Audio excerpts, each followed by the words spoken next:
에반젤 찬양대를 위해서 큰 박수 부탁드립니다. 매번 그렇게 좀 해주세요. 그래야 하나님도 굉장히 기뻐하시고 또 우리에게 흡족하게 바라보실 겁니다. 하늘의 찬양 고맙습니다. 오늘 마태복음에 있는 말씀을 가지고 잠깐 은혜를 나누려고 합니다. 오늘 마태복음 14절, 8장 14절, 15절까지를 읽었는데 오늘 말씀은 계속해서 예수님께서 병자를 고쳐주시는 장면이 3번 연속해서 나오게 됩니다. 첫 번째는 나병 환자를 고치는 사건이죠. 예로부터 나병은 천형으로 여겨졌습니다. 감히 고칠 수도 없었고요. 또 앓고 있던 환자들은 사회로부터 격리되어서 공동체에 들어올 수가 없었어요. 그리고 늘 자신을 저주하며 슬픔 한많은 인생을 살아갔던 병자가 바로 나병 환자입니다. 그리고 두 번째는 백부장의 하인이 중풍병에 걸리게 됩니다. 중풍병도 지금까지 완치가 안 되는 병입니다. 계속해서 몸이 떨리고 여러 가지로 치매 증세나 때로는 관절이나 때로는 알츠하이머병이나 많은 증세들이 다 중풍병의 계통들이 이 고쳐지지 않는 이 질병이 오늘 고쳐지는 사건이 있고요. 또 열병을 앓던 베드로의 장모가 고쳐지는 사건이 나열해서 병렬식으로 펼쳐지게 됩니다. 마태복음을 기록한 예수님의 제자 마태가 성령의 감동으로 이 성경을 기록하게 됩니다. 그런데 왜 굳이 이렇게 세 사건을 연속적으로 기록했을까라고 하는 질문이 듭니다. 왜냐하면 이 사건이 시대별로 순서대로 맞지를 않아요. 누가복음이나 또 마가복음 종합해 보면 이 사건이 그렇게 연속해서 3번 일어난 것도 아니고요.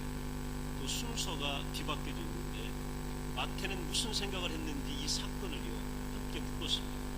그리고 그 순서를 맞춘 거예요. 나병 환자, 중풍병자, 그 다음에 열병.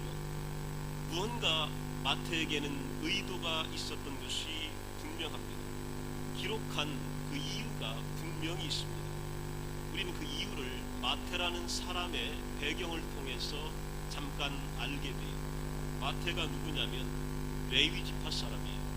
레위 지파는 성전에서 하나님의 일을 감당하는 이스라엘 지파입니다. 하나님의 일만 하는 사람들, 성전 일만 하는 사람들, 레위 지파 사람이기 때문에 이 사고와 신앙의 중심에는 늘 하나님만 있습니다. 그리고 늘 성전이 자리 잡고 있는 거예요. 예수님의 기적의 사건을 바라보면서도 하나님께서 오늘 성전과 성소를 통해서 어떻게 일하시는지를 자신의 신앙의 렌즈를 통하여 오늘 보고 있는 겁니다. 그러면서 하나님의 손길과 이 섭리를 마태는 이해하고 있습니다. 특별히 유대인들은 성전을 빼놓으면 신앙이요 없는 거나 마찬가지입니다. 그들은 성전입니다. 지금도 성전이에요. 예루살렘 성전이 파괴되고 회복되지 못하는 것. 거기에 이 무슬림의 모스크가 세워져 있는 것. 천취한으로 여기고 있고요. 어떻게든지 그거 부셔내고 거기다가 성전 회복하겠다는 게 이 시오니즘입니다. 유대인들의 타협할 수 없는 꿈. 이것 때문에 거기서 전쟁이 일어나고 양보가 안 돼요. 거기서 치열한 싸움이 서로 일어나게 되는 겁니다. 도대체 성전이 무엇길래 그렇게 그들은 성전 그리고 어떤 일을 보더라도 성전에서 하나님이 어떻게 하셨는지 이걸 생각하는 겁니다. 성전은 여러분 복잡하게 지어진 게 아니에요. 단순하게 지어졌는데요. 여러분 머릿속에 한번 그려보십시오. 뭐냐면 건물이 있으려면 이렇게 울타리를 치게 돼요. 이 울타리까지가 성전입니다. 울타리 안에 건물이 하나 들어서 있어요. 그걸 성소라고 하는 거예요. 울타리 안에 있는 뜰을 성전 뜰이라고 하고요. 성전 뜰을 거쳐서 이 건물 안으로 들어가게 되는데 건물 안에 들어가면 첫 번째의 부분을 성소라고 합니다. 이 성소는 제사장밖에 못 들어가요. 그리고 휘장이 딱 가로막혀져 있고 그 뒤편을 지성소라고 해요. 여기에는 법궤가 있는 곳인데 여기는 제사장도 못 들어갑니다. 대제사장만이 들어갈 수가 있어요. 제사를 드리는 제사장들이 성소에 잘못 들어가거나 죄를 가지고 들어가거나 하나님이 말씀하신 대로 들어가지 않으면 이 성소에서 제사장들이 죽습니다. 그리고 시체가 되어 나오는 것이 성전이에요.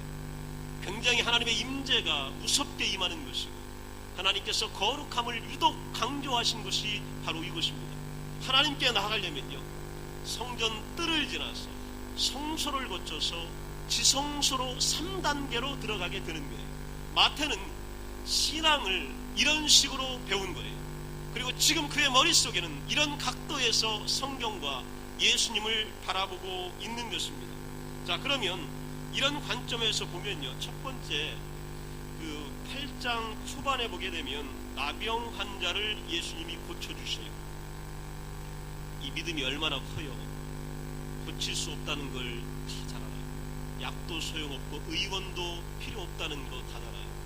그런데 이 나병 환자가 예수님께 나와서 고쳐달라고 오늘 애원하고 있습니다. 예수님께서는 이 나병 환자를 고쳐주셔요. 위대한 기적의 역사가 일어납니다. 자, 그런데 오늘 예수님께서 어쩐 일인지 이 믿음이 좋은 나병 환자를 칭찬하지 않으시고, 그리고 뭐라고 하시냐면, 내가 고침을 받았으니까 이 얘기를 다른 데 가서 떠들지 말아라. 그리고 너의 공동체로 직접 가지 말고 오늘 제사장에게 가라. 그리고 내 몸이 고침 받았는지를 확인한 다음에 그 다음에 너의 공동체로 돌아가라. 이렇게 오늘 충고하시고 오늘 지도하시는 장면을 보게 됩니다. 이 믿음이 이렇게도 좋은 이 사람을 칭찬하거나 격려하지 않으시고요, 이렇게 해라 충고하는 장면을 보게 됩니다. 곧바로 그 백부장의 하인의 중풍병을 고치는데요, 이 백부장은 로마 사람이에요. 유대인 하인, 별 볼 일 없는 이 하인을 고쳐달라고 예수님께 찾아온 겁니다. 그래서 예수님은 이 믿음을 귀하게 보셔요. 그리고 나서 고쳐주겠다, 가자, 그렇게 이야기합니다. 그랬더니 이 백부장이 뭐라고 하냐면, 주님, 가실 필요가 없습니다. 당신이 말씀만 하시면 내 종이 나을 줄로 믿습니다. 이렇게 대답하는 거예요. 이걸 보시고 예수님이 감동을 하셔서 10절에 뭐라고 하시냐면, 이스라엘 중에 아무에게서도 이만한 믿음을 보지 못했다, 이렇게 칭찬하시는 겁니다. 야, 내 믿음이 크구나. 정말 너 같은 믿음을 나는 이스라엘 사람들 중에 보지도 못했는데 이방인 내가 어떻게 그렇게 이 귀한 믿음을 보일 수 있겠느냐, 이렇게 칭찬하십니다. 그리고 오늘 14절 15절 베드로의 장모의 열병을 고쳐주십니다. 그런데 여러분, 성경 14절 15절을 잘 보시기 바랍니다. 오늘 베드로가 예수님에게 찾아가서 우리 장모님 열병 고쳐달라고 이야기한 적이 없어요. 그 당사자인 장모가 예수님에게 내 병 고쳐달라고 오늘 하소연한 적도 없습니다. 그런데 예수님께서 베드로의 집에 들어가셔서 그의 장모가 열병으로 앓아누운 것을 보시고 그의 손을 만지시니 열병이 떠나가고 여인이 일어나 예수님에게 수종들었더라. 이게 전부입니다. 칭찬했다는 말도 없고 주의를 주셨다는 말도 없고 베드로가 기도했다는 말도 없습니다. 단지 예수님이 손을 잡아 일으키시니까 일어났고 수종들게 되었다. 이게 전부입니다. 자, 그런데 마태의 눈은요, 여기에 고정되어 있는 겁니다. 세 번째를 여기다 집어넣은 이유가 있습니다. 그리고 강조하는 이유가 있습니다. 왜냐하면 3명의 환자들 가운데서 예수님과 어떤 사람이 가장 친밀한 관계에 있었느냐는 얘기입니다. 어떤 사람이냐는 얘기입니다. 나병 환자냐, 중풍병 환자냐, 아니면 베드로의 장모냐 하는 얘기입니다. 결정적인 사건은요, 특별한 기도를 하지 않았는데도 예수님이 그냥 가서 병자의 손을 잡았다. 성경은요, 예수님 이런 적이 별로 없습니다. 찾아와서 낚여달라고 기도하고 애원했을 때 예수님 낚여주셨지요. 그냥 본인이 알아서 치료한 적이 없어요. 그런데 오늘 유독 베드로의 장모많은 우리 주님이 그냥 가셔요. 그리고 가서 일으키고 치료하는 것을 봅니다. 왜 그랬을까? 그거는요, 예수님과 베드로의 관계 때문에 그래요. 베드로가 어떤 존재냐면 예수님이 내가 너를 사람 낚는 어부가 되게 할 것이다 라고 불렀을 때예요. 예수님 앞에 나는 죄인입니다 이렇게 고백했던 존재입니다. 그리고 예수님을 따를 때요, 그는 가차없이 미련 없이 자기가 가졌던 인생의 꿈과 소망과 비전을 예수님에게 송두리째 맡겼습니다. 자신의 가업인 어부의 직책도 예수님께 맡겼습니다. 그리고 어부에게 그토록 소중했던 그물을 집어 던지고 예수님을 쫓아갔던 것입니다. 이미 예수님과 베드로는 뗄 수 있는 관계가 아니라 운명 공동체가 된 겁니다. 예수님의 일이 베드로의 일이었고 베드로의 일이 예수님의 일이 된 겁니다. 베드로가 가는 곳에 예수님은 늘 함께 가셨고 예수님이 있는 곳에 베드로가 늘 함께 있었던 겁니다. 베드로의 문제가 예수님의 문제가 된 거예요.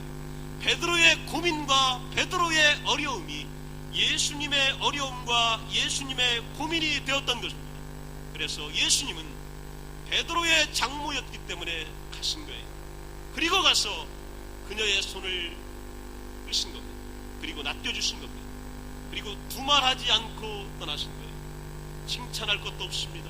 격려할 것도 없고 주의 줄 것도 없습니다. 지도해 줄 것도 없습니다. 가셔서 낚이시고 나온 사건, 이것이 바로 예수님과 베드로의 관계입니다. 예수님과 연합되면요, 모든 것이 예수님이 책임져 주십니다. 여러분, 내 문제를요, 예수님 안으로 예수님께 갖다 드리고 당신이 내 삶의 전부인 것을 고백하고 당신이 내 주인됨을 고백하고 당신이 내 왕됨을 고백하고 당신만이 내 길됨을 고백하고 내 인생의 목표가 됨을 고백하고 운명 공동체로 맺어지게 되면 여러분의 모든 문제는 예수님의 문제가 될 줄로 믿습니다. 이것이 바로 위대한 기적의 역사입니다. 예수님은 이 관계를 보시고 오늘 놀라운 사건을 일으켜준 것을 보게 됩니다. 오늘 주님은 우리에게 이것을 원하십니다. 겉으로 우리는 예수님이 필요해요. 때로는 병이 낫기 위하여 필요하고, 그리고 오늘 물질의 복을 받기 위하여서도 필요하고, 이 땅의 권세를 누리기 위해서도 필요하고, 그래서 우리는 성전 뜰 안으로 찾아오는 거예요. 성전 뜰 안에서 머무는 겁니다. 그러나 예수님은 우리에게 성소 안으로 들어오기를 초대하고 계신 거예요. 거기서만 그런 관계로 우리 머물지 말고 우리 성소 안에서 너와 나의 깊은 교제를 나누자. 오늘 초대하고 계신 거예요. 마음을 나누자. 그리고 너의 인생과 운명을 나와 함께 하자. 이렇게 예수님은 오늘도 우리를 초청하고 계신 겁니다. 그리고 성소 안으로 들어와라. 그리고 지성소 안으로 더 가까이 오너라. 그러면 내가 너의 모든 문제를 책임져 주마. 이렇게 말씀하여 주시는 겁니다. 오늘 신앙은요, 성전 뜰에 머무는 신앙 가지고는요, 우리 주님과의 운명 공동체가 형성이 안 됩니다. 성전 뜰에서 오늘 더 가까이 자꾸 가기를 원해요. 우리 주님 당신 앞으로, 당신 가슴 깊은 곳으로, 당신의 임재 안으로 가기를 자꾸 열망하게 되면요, 여러분, 기도할 것도 없고 말할 것도 없습니다. 예수님이 다 알고 계신 거예요. 여러분의 사정을 나보다 더 잘 알고 계신 거예요. 여러분, 내 사정을 우리 예수님은요, 나보다도 더 잘 알고 계신 거예요. 그래서요, 오시는 거예요. 문제 가운데 오시고, 기도 가운데 찾아오시고, 염려 가운데 찾아오시고, 아픔 가운데 찾아오시고, 아쉬움 가운데 찾아오시고, 그리고서요, 말씀하시고, 내가 너를 사랑한다. 너는 내 전부, 내가 너희 안에 있다 말씀하시면 그냥 낫는 거, 그냥 해결되는 거. 이게 예수님과 우리와의 친밀한 관계입니다. 이게 성전 안에 깊숙이 들어와서 맺는 위대한 아들과 아버지와의 관계입니다.